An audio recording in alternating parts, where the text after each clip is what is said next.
Hello guys! Andito tayo ngayon sa Northdale Estates. And dito yan guys sa San Roque, Naic, Cavite. And today, i-view natin yung isa sa townhouse nila guys, si Dana Model. I'm Vicky Salim and today, eto na yung Dana Model na i-view natin. So, tara! Property PH.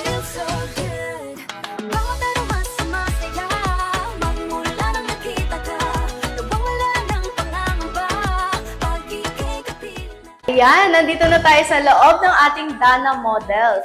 Ito yung bubungad sa atin guys, pagka pasok natin dito sa ating townhouse. Ayan. Of course guys, naka-conventional construction na rin pala ang ating Dana Model. Meaning nun is, meron tayong ginamit na hollow blocks at nakabuhos ang poste and all around ang beam guys. Kasi mostly ngayon, ang mga developer, ginagamit na po nila is precast. So sa precast guys, wala tayong poste and wala ring beam. Sa conventional po, hindi kayo mahihirapang mag-extend pag na-purchase nyo na po ang unit. Ito guys, meron pala tayo ditong window. Ito is sliding window, aluminum type to guys ha. Ayan. And mararamdaman nyo na yung fresh air pagkabukas nyo guys. Tingnan nyo naman, hinahangin na yung buhok ko. Ayan siya. And of course, dito naman yung receiving area natin. Pwede rin kayo dito guys mag-dining area or living area dito sa part na to. And of course, andito yung ating kitchen. Meron tayong isang sink dito guys. And pupunta tayo ngayon dito sa ating space sa likod para makita nyo din. Dito na tayo sa back part ng ating house. Ayan guys. As you can see, spacious dito sa ating back part.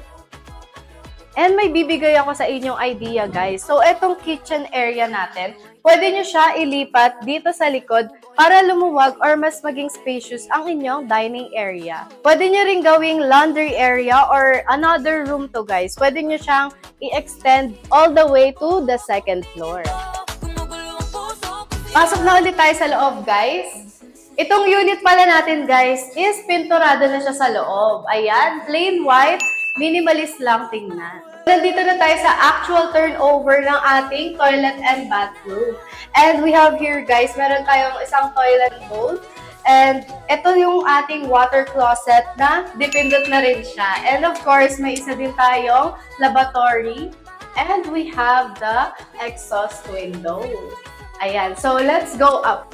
Akyat na tayo guys. And as you can see, itong ating staircase is tubular. Hindi na ito inaanay, guys. Okay, pag akyat natin, guys, nakaabang na sa atin yung 2 windows. Naka-ready na to guys, sa pag magpapagawa kayo ng 2 bedrooms, meron na rin tayong mga outlets. Ayan. Madami tayong outlets, guys. And of course, ito na naman ang ating aluminum window.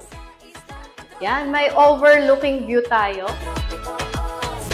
Buhos na rin ang ating flooring, guys. So guys, dito na nagtatapos ang ating house tour dito sa Dana Model sa Northdale Estates.